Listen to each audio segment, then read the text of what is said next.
What's up, guys? Today we are joined by a very, very special band. We have Brandon and TJ. I'll let them introduce the band. It's going to be a great one here. What's up? We're Misery's End. We're from Uh, the East Coast of United States. I'm in Virginia. TJ is in Maryland, and we make deathcore, metalcore-ish music. yeah. Whatever you want to call it, right? Yeah, we're our own thing. We do our thing, and we like And it. if you guys have not heard it yet, their newest single, Hellhole, has been out for a little bit now. It's an absolute banger. I'll make sure everything is linked at the end, but make sure you go check it out. But hey, Oh yeah. jumping right into it here, boys. So tell me a little bit about Misery's End, how you guys got started, where the inspiration's from, whole nine yards. Well, we got started as a mutual friend of ours introduced us, and basically I at the time had never made music before, and I wanted to make music. So I got That's where introduced to. I came in. Yeah, that's where TJ came in. Yeah, I got me and TJ got introduced to each other, and he writes music for himself, other people, bands, and everything. And we started working together. And at first, it was kind of just him writing music for me, and Misery's In was kind of just like a single person kind of thing. He was writing it, but it was just mine. And then slowly over time, he just kind of joined the band. So is it just you two right now? Oh yeah, Yeah. Awesome. So who's always who's has playing been. like all the drum tracks and stuff? Are you guys writing those? So I do all of the instrumental writing. Anything that you hear instrumentals from us was done by me. The next single that we've got coming out has got some spices from a dude that did some excellent post-production work. But other than that, like everything instrumental wise is me. We love that. We love that. I He's know a like a beast. lot of, and not so much in metalcore, you see it more with like the mainstream music, but you go to see who wrote the song and there's 25 people listed Yeah. for like on Yeah. these songs. And it's crazy. And then seeing what two people can do, it's kudos to you guys. Oh, appreciate it. TJ's a Thank beast, you, man. bro. I mean, it's literally, I mean, he makes all the instrumentals.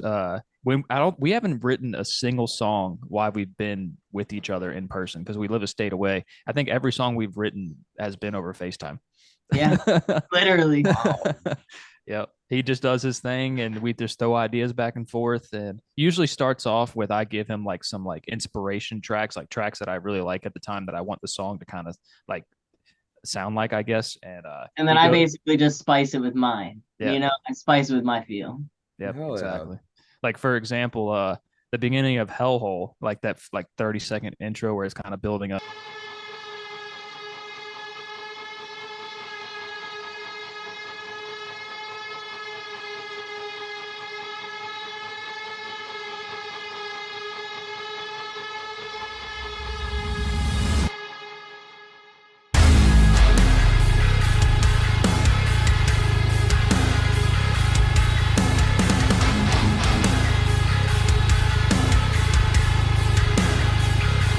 That was actually I wanted a build up kind of like the song Pray for Nothing by Waste has. That song has just like a really sick build up. I was like, dude, I just want something a sick build up like that, and that's what he came up with. So, And I might be Trying to biased keep here you. because we're friendly, but I think it works. I oh, definitely think it appreciate it. works. Yeah, TJ's a beast, man. He did his thing for sure. But TJ, you were he'll saying be something, writing a man. track.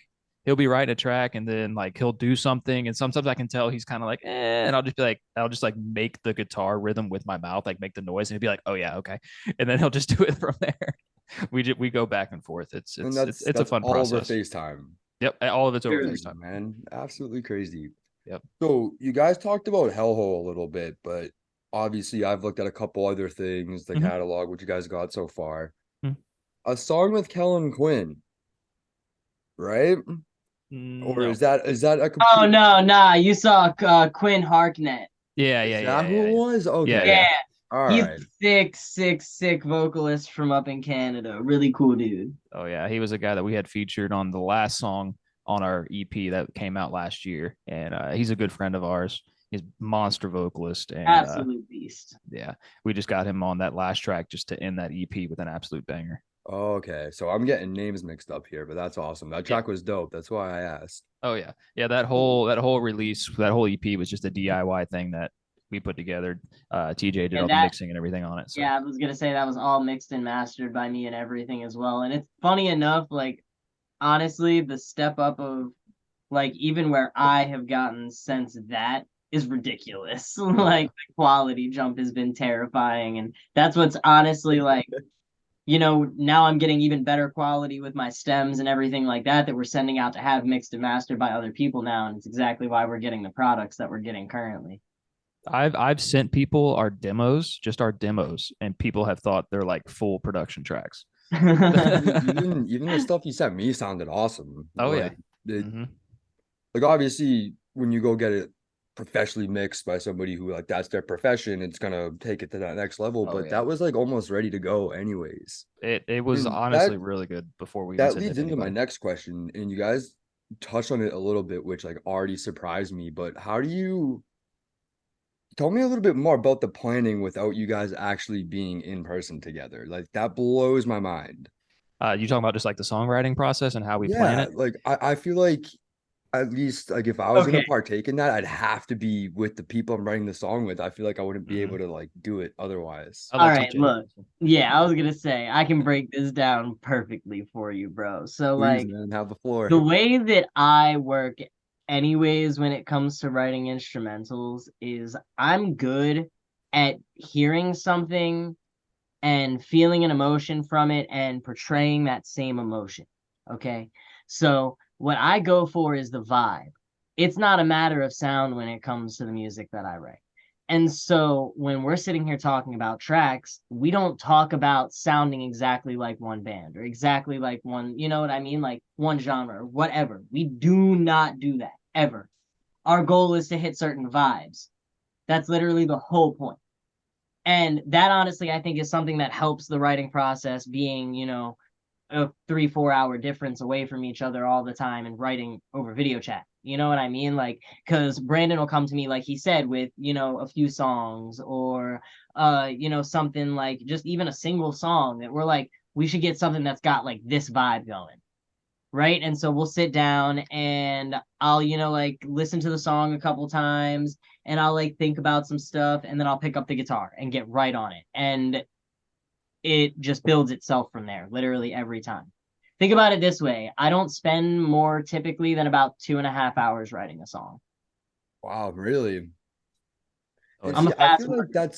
I feel like that's kind of something that's been lost in music nowadays is writing for the feeling, the Mm-hmm. vibe, the emotion. Somebody I agree, bro. you even see it in metalcore, and you could say it's the labels, whatever, but you see all these bands that get a little bit of fame and they start trying to write the radio music. They stray from the things that made them Asking popular. Alexandria, You called him out Wage quick. War.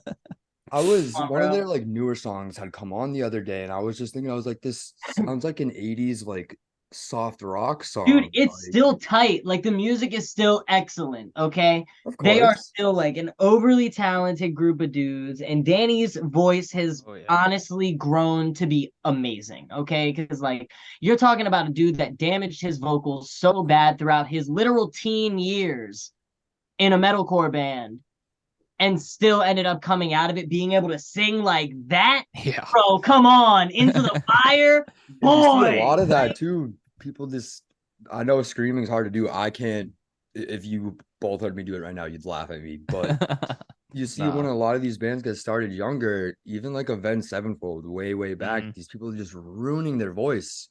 yeah. Yep. Then, like you said, when they're able to come back from it, like even Avenged, like I mentioned, that almost like helped them, Oh, like absolutely. propel them to that next level. Shadow's voice kind of changing. So sad, but if you can, I guess, reel it in like they did.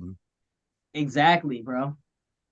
So with you guys being, I guess, like a newer band, especially it being just you two at this point, Mm-hmm. what's been the most fun part so far for you guys of this whole journey? For me personally, the most fun part is just actually releasing the music because we sit on it for so long. Once it's done, well, Yeah. at least I feel like it's so long. Really, it's really not that long. It's like 2 months, but those two Recently, months, we've been a little bit faster uh, about it, obviously, because there yeah, was a good second where we were lacking pretty hard on drops, but now we're yeah, trying to stay a little bit more consistent, just because, like, like we're seeing the growth, and it's nice to be able to put out the messages that we do put out. Obviously, like in Hellhole, we put out like that positivity feeling and things like Mhm. that. Like That's what got we're me to you trying to guys, push a good man, was that message. line right there. Yep. Like that's literally the whole point, is to push that good message, you know? Absolutely. Yeah, at least for me, like I said, the best part is just actually releasing the music and seeing what everybody thinks about it. Because especially with Hellhole, everything was really, really positive, and that makes it all worth it to me. I couldn't agree more. I'm 100% with him. Yeah, and of It's course, funny because writing is fun too. But people who Writing is aren't metal definitely fans, when you fun, put but that song on for them, that's the last thing they're thinking is that it's positive. And then as soon as yep, you get into it, you're like, damn, okay. Like even the hmm video that I had made for it, yep, like, it was something like when you're at a metal concert and the band's low key like hella yep. inspirational. Like I loved it, man. I couldn't get enough of it. hmm So most fun part, what's the most challenging part? Um, me personally, there's not really anything that challenging. Probably, all right, I'll say in the beginning for me, it was when we first started the band, the most challenging part was writing lyrics because I wanted to write the lyrics beforehand and then add it into the song, and I just couldn't do that. With the EP, I did do that, but Hellhole was actually the first song I sat down, had no lyrics ready, and I just whatever came out of my mouth is what went in the song. When I sat down to track vocals, I had no idea what I was going to say. Whatever came out is what came out, what went into the I would song. have thought lyrics were written after the track's done and then laid on too. So That's a lot of people it do makes do it it more that way, impressive. but Even more impressive. I guess so. I mean, I guess you could say that. I and the new song coming out next week is the same way. I just sat down and whatever came out came out. And of course, actually on this track, TJ has a vocal part too, and Okay. yeah, Okay. yep. We So love to hear that. I'm stoked for everybody to hear that because it sounds amazing. That's on June 30th, folks. If you Yep. don't know by now, it's coming out. So make sure you stay tuned. I'm gonna have all their socials, personals, bands ones, all linked. Don't worry about it. It'll be Mm. there. But moving on, I guess, what's the ultimate goal for you guys in Misery's End? Where do you want to see this band go? You want to take that one, TJ? really, when it comes down to it, we both came into this project thinking, let's just have some fun and see what happens.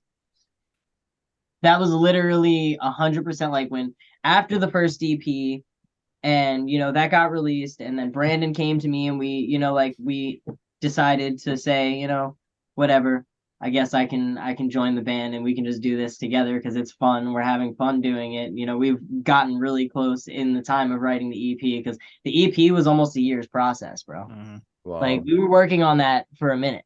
You know what I mean? Like it was a good amount of time, and it was fun the whole time. Like we never didn't have a good time writing those songs together. We've never And not had a like good time together at all. We've always literally had a good never. time. Like, and so I will say, like, now, after seeing the potential that we obviously have with the project and doing what we're doing, when it comes down to it, we want to play shows, we want to do things, we want to, meet people and be a part of the scene, while also, keeping it minimal. We don't want to oversaturate ourselves. We don't want to be that band that's touring 365 days a year, damn near, and, like constantly out all the time. But being able to speak our message, being able to get it out, being able to release it in general is all we really care about in the first place. Yep. And I think that's what, not even just in metalcore, music, art in general, when they stop having fun, that's when their art kind of starts going down. And 110%. that's why that's why we're seeing the products that we're seeing from you Mhm. guise. I mean, I have fun listening to it, so I can't even imagine how fun it is to make it. Oh, it's a blast for sure. Definitely. But hey, like we said, remember June 30th, That's right. New Misery's End single. It's coming out. I will have everything linked in this video, caption, wherever it may be. This video, you guys are gonna come back to this in a year or two and be like, damn, Kai was right. This band's huge. That would be Like, awesome. it's gonna happen. Check them out now. You guys saw how great these two dudes are. You see the message that they're trying to spread. It's only a matter of time. TJ, Brandon, I appreciate you guys. Thank you for giving me the time. Absolutely. Had a Absolutely.